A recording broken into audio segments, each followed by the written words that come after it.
নাজিৰাৰ লিগিৰি পুখুৰীত কপিধ্বজৰ উদ্যোগত অনুষ্ঠিত হৈছে সদৌ অসম ভাওনা সমাৰোহ। কালিৰে পৰা ৮ দিনীয়াকৈ নাজিৰা লিগিৰি পুখুৰীৰ শ্ৰী শ্ৰী শংকৰ মাধৱ সমন্বয় ক্ষেত্ৰত কপিধ্বজৰ উদ্যোগত অনুষ্ঠিত হৈছে সদৌ অসম ভাওনা সমাৰোহ। এই সদৌ অসম ভাওনা সমাৰোহত দৈনিক ২খনকৈ ভাওনাৰ দলে অংশগ্ৰহণ কৰিব প্ৰতিযোগিতাত। অহা ৯ জানুৱাৰীত সামৰণি পৰিব এই সদৌ অসম ভাওনা সমাৰোহৰ। পুৱাৰে পৰা ধৰ্মধ্বজা উত্তোলন, স্মৃতি তৰ্পণ, গুৰু আসন প্ৰতিষ্ঠা আৰু নাম প্ৰসংগৰ লগতে বিভিন্ন কাৰ্যসূচী অনুষ্ঠিত হৈছে সদৌ অসম ভাওনা সমাৰোহত। সন্ধ্যাৰ পৰা অনুষ্ঠিত হয় এই সদৌ অসম ভাওনা সমাৰোহৰ ভাওনা প্ৰতিযোগিতা।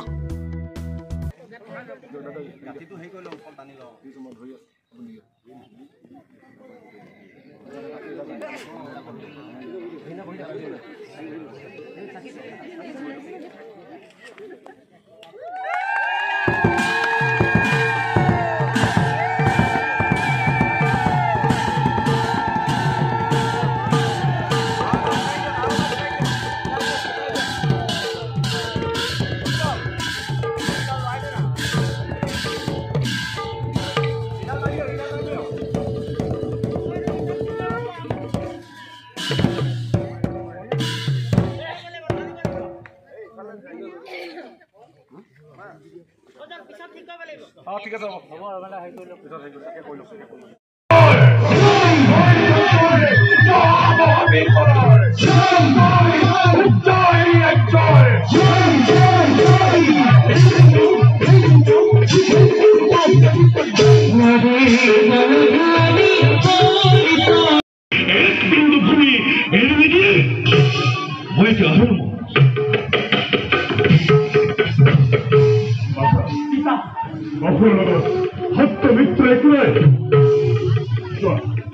সেনাপতিৰ লগত আমাৰ সৈন্যবোৰক সাজু কৰা পৰিতা এইকোনো মুহূৰ্তত ফুৰে আমাৰ ৰাজ্য আক্ৰমণ কৰিব পাৰে।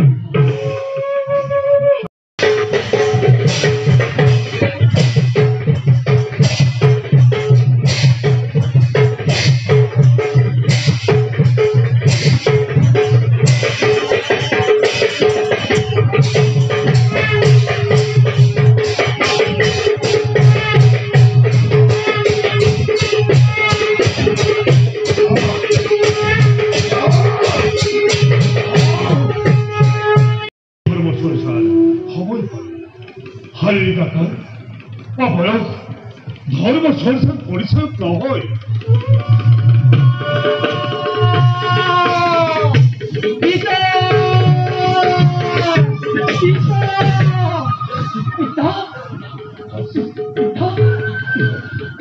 ইমান উচ্চাঙ্কিয় উচ্চনী ৰাজ্যটো আমাৰ সিংহ দ্বাৰত ৰৈ আছে। দৈত্যৰা সকালে দক্ষিণ প্ৰান্তৰে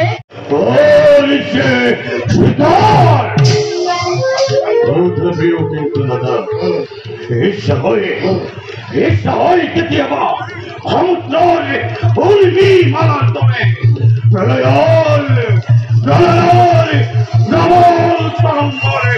সৃষ্টি কৰি মুহূৰ্ততে কৰিম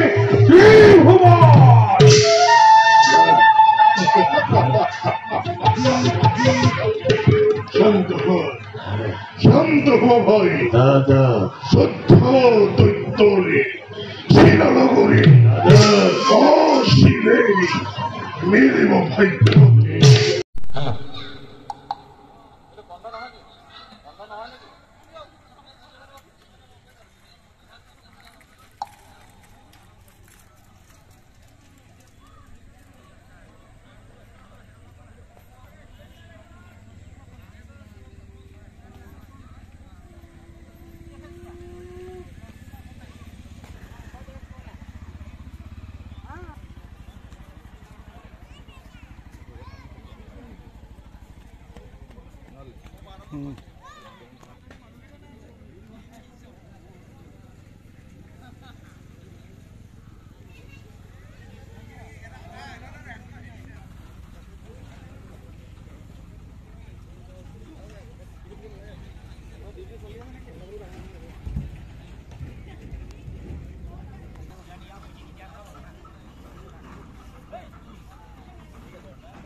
কপিধ্বজ সাংস্কৃতিক গোষ্ঠী নাজিৰাৰ উদ্যোগত এই তৃতীয়বাৰৰ বাবে সদৌ অসম ভিত্তিত আমি ভাওনা সমাৰোহ প্ৰতিযোগিতামূলক ভাওনা সমাৰোহ আমি আয়োজন কৰিছোঁ। আজি তাৰে প্ৰথম দিনত আমাৰ চাৰিওফালৰ পৰা আমি যি আয়োজন কৰিছোঁ, ইয়াৰ ধৰক চাকি বন্তিৰ পৰা যিমানখিনি আয়োজন কৰিছোঁ, তাত হয়তো আজি প্ৰথম দিন বুলি ক'ৰবাত দুই এতিয়া খুঁট ৰৈ যাব পাৰে, তথাপি আমি চেষ্টা ক্ৰুটি কৰা নাই আৰু আগন্তুক 7 দিনত ইয়াৰ আৰু উন্নত হ'ব বুলি আমি ভাবিছোঁ। আৰু আজি ৰাইজৰ সমাগমো যথেষ্ট কম হৈছে, কিন্তু ইয়াৰ পিছত আমি ৰাইজৰ সমাগম পাম বুলি ভাবিছোঁ। আমি উদ্বোধনী অনুষ্ঠানো আজি 2খন ভাওনা থকাৰ কাৰণে আমি অতি চমুকৈ পাতিবলগীয়া হ'ল। আমাৰ এখন আজি স্মৃতিগ্ৰন্থ উন্মোচন হৈছে গানদ্বীপ নামেৰে আমি এই তৃতীয় বৰ্ষৰ বাবে আমি এখন স্মৃতিগ্ৰন্থ আমি এই ভাওনা সমাৰোহত আজি উন্মোচন কৰিছোঁ। আৰু আমি আশা ৰাখিছোঁ আমি যিমানবাৰ এই ভাওনা সমাৰোহ অনুষ্ঠিত কৰিম, তেনেকৈ গানদ্বীপ নামেৰে আমাৰ এটা ক্ৰম ওলাব। গানদ্বীপ নামৰ এখন স্মৃতিগ্ৰন্থখনৰ এটা ক্ৰম হ'ব। আমি আশা কৰিছোঁ ইয়াৰ পৰা ভৱিষ্যত প্ৰজন্মই ভাওনা সম্পৰ্কীয় বহুখিনি সমল পাব বুলি আমি আশা কৰিছোঁ। এই ভাওনা সমাৰোহত কেইটাকৈ ভাওনা দলে অংশগ্ৰহণ কৰিছে? এই ভাওনা সমাৰোহত কেইটাকৈ ভাওনা দলে অংশগ্ৰহণ? ভাওনা সমাৰোহত আমাৰ 14টাকৈ দলে অংশগ্ৰহণ কৰিছে। প্ৰতিদিনে 2টাকৈ প্ৰতিযোগী দলে ভাওনা প্ৰদৰ্শন কৰিব। আৰু প্ৰথম দৰ্শনী আমি সদায় 4:30 আৰম্ভ কৰাৰ কথা ভাবিছোঁ। আজি প্ৰথম দিন কাৰণে আমি 5:45 আমি ভাওনা প্ৰথম দলটোক আমি প্ৰদৰ্শন কৰিবলৈ মাতিব পাৰিছোঁ। কিন্তু আমি আশা ৰাখিছোঁ আগন্তুক দিনকেইটাত আমি 4:30 বজাৰ লগে লগে, বিয়লি 4:30 বজাৰ লগে লগে আমি আৰম্ভ কৰিব পাৰিম বুলি আমি আশাবাদী। সামৰণি কেতিয়া পৰিব? এই সামৰণি পৰিব আপোনাৰ 9 জানুৱাৰী। 9 জানুৱাৰীত আমাৰ সামৰণি পৰিব। আৰু সামৰণিৰ দিনা বঁটা বিতৰণী অনুষ্ঠানৰ লগতে আমাৰ নাজিৰা অঞ্চলৰ যিমানখিনি 60ৰ ঊৰ্ধৰ পুৰণা ভাৱৰীয়া আছে, 60ৰ ঊৰ্ধৰ যিসকল বয়োজ্যেষ্ঠ ভাৱৰীয়া, সেইসকলৰ দ্বাৰা এখন প্ৰদৰ্শনীমূলক নাট আমি প্ৰস্তুত কৰিছোঁ। আৰু ইতিমধ্যে আখৰা সম্পূৰ্ণ হৈ উঠিছে। আৰু 9 জানুৱাৰীত আমাৰ মুখ্য আকৰ্ষণ হ'ব বুলি ভাবিছোঁ যে সকলো 60ৰ ঊৰ্ধৰ ভাৱৰীয়াই আমাৰ এখন নাট মঞ্চস্থ কৰিব, দূৰ্ণ পৰ্ব অভিমন্যু বধ। আমি এই নাটখনেৰে আমাৰ প্ৰতিযোগিতা সামৰণি পৰিব। আমি আশাবাদী এই নাটখনতো আমি ৰাইজৰ যথেষ্ট সঁহাৰি পাম। হিন্দু মুছলমান সকলো ৰাইজৰ সঁহাৰিৰ ভিত্তিতে সমাৰোহখন অনুষ্ঠিত হৈছে। কাৰণ ইছলাম ধৰ্মী যিসকল লোক, সেই লোকসকলে ইয়াত এই গোটেই ধাননি পথাৰখনৰ নৰা কটাৰ পৰা আৰম্ভ কৰি তেওঁলোকে শাৰীৰিক পৰিশ্ৰম কৰি পিনি এই সমাৰোহখনি সফল কৰাৰ কাৰণে তেওঁলোকে উদ্যোগ গ্ৰহণ কৰিছে। লগে লগে আমাৰ অসম আৰক্ষী বাহিনীৰ প্ৰথম অসম আৰক্ষী বাহিনীৰ যিসকল মানে জোৱান বন্ধুসকলে তেখেতলোকো আহি পিনি ইয়াত মানে শাৰীৰিক পৰিশ্ৰমৰ যোগেদি এই অনুষ্ঠানভাগী সফলতা তেখেতলোকে কামনা কৰিছে। গতিকে আমি ভাবোঁ যে সকলো ৰাইজৰ সহায় আৰু সহযোগিতাৰ ভিত্তিতে এই অনুষ্ঠানভাগী সফল হ'বলৈ গৈ আছে। আৰু আমি আশা প্ৰকাশ কৰিছোঁ যে আজি প্ৰথম দিনৰ কাৰ্যসূচী মানে ৰাইজসকলৰ যি সঁহাৰি পাইছোঁ, যে আমি ভাবোঁ যে আৰু 7টা দিনৰ কাৰ্যসূচীটো তেখেতলোকৰ সহায় সহযোগিতাৰ পাম। আৰু তেখেতলোকৰ সহায় সহযোগিতা আৰু আশীৰ্বাদৰ ভিত্তিতেই অনুষ্ঠানভাগী আমাৰ সমগ্ৰ হোলাংকাটনি, খনিকৰ গাঁও, নাজিৰা, শিমলুগুৰি সকলো ৰাইজৰ যি প্ৰচেষ্টা, এই প্ৰচেষ্টা সফল কাম হ'ব আৰু শিল্পীসকলো উৎসাহিত হ'ব।